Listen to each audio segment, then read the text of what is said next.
just look right here, you'd think my spring garden is a perfectly manicured masterpiece. But if you look anywhere else, it's an absolute disaster zone. And this right here is why. Weed, take down the hoop houses, build sweet potato beds, mulch, plant, weed some more, mulch some more. We've got a whole list of things to do. Welcome to the real world, all you out there in the dirty fingernail gang. Today, we are not going to do a pristine garden tour. I'm just gonna welcome you to my mess. I have things here that have been left undone. I got so much work to do, so little time to do it. Sometimes I just feel a little overwhelmed. But I will tell you, there is a method to my madness, and the reason why some things are still left undone and why things aren't pristine and perfect, like you see in most YouTube channels. If you're feeling overwhelmed with your garden right now, just admit it.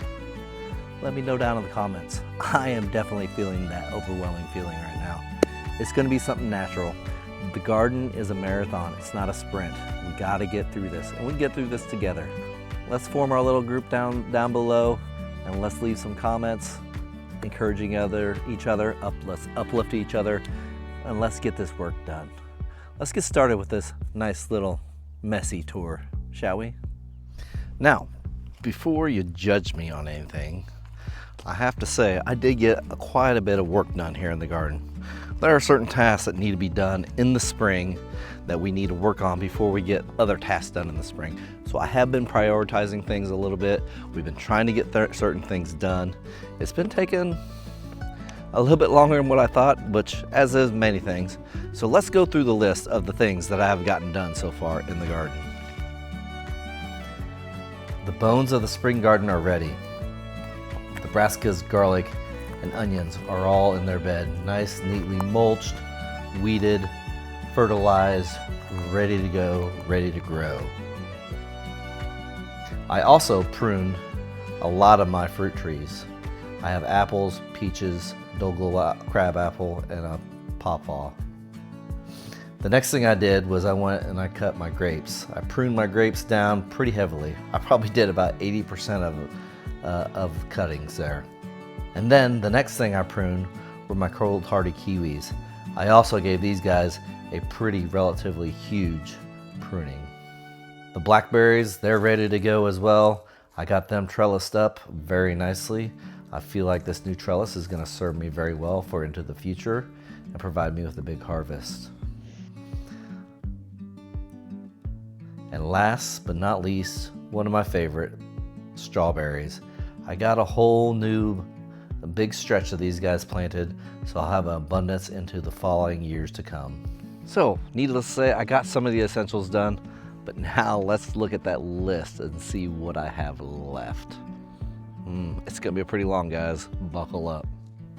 The first thing I need to do is I need to pull a lot of weeds. Just get these beds prepped, get the weeds out of there. Anywhere I didn't chop and drop, weeds popped up everywhere. The second thing I need to do is clean up all my equipment. I have stuff laying around as far as poles, trellises, milk jugs, all that stuff. I even have fencing left over from trellises that I still need to put up. We gotta go with our redesign this year, so I'm moving some trellises around. Those things will be put in after we get the garden beds cleaned up a little bit. I also have a bunch of piles of different things like this debris just laying around from the prunings that I did. So I do a chop and drop at the end of the year, leaving debris all over this bed. By doing this, it protects the soil from the harsh weather in the wintertime and in the spring. It also adds nutrients right back into the ground. And not only that, it also provides a safe place for beneficial insects. They hide, hang out, do whatever they do all winter long until things really start to warm up. I've developed the strategy of taking one bed at a time. And that is gonna be a very, very carefully planned out strategy here. Because as you can see behind me, I have a huge, huge mess. And I will say some of this mess is a little bit intentional, some of it not. I will say everything has a purpose, even if it's a mess. And if you take a look at this pile, you just might see a pile of brush or cuttings that I was just too lazy to clean up. But I see an organic, free filler for the bottom of a brand new sweet potato bed that I have coming. That's just a little hint of what's to come. I got a surprise for all you guys. Which brings us to the last big eyesore on this list. This hoop house. I'll admit, I haven't taken this down yet because I might be a little bit lazy, just a tad bit lazy. But God only knows what is under here. I tell you, there could be a huge, huge harvest, or it could just be a bunch of weedy mess that I'm just gonna have to deal with. Let's get under here and check it out. You know what? Let's pause on that. Let's wait till the next video and we'll check this out together. We'll have a little bit of a reveal. There, I got too many other things to going on, and this is where my peppers are gonna be. They're gonna be one of the last ones to go in there, one bed at a time, folks. So if you wanna see what's going on here, click that bell button. If you haven't done so already, click that subscribe button. Give me a like, leave me a comment down below, guys, if you're in the Dirty Fingernail gang or not. Let me know what you think is hiding under here. I had broccoli, I had turnips planted in here all winter.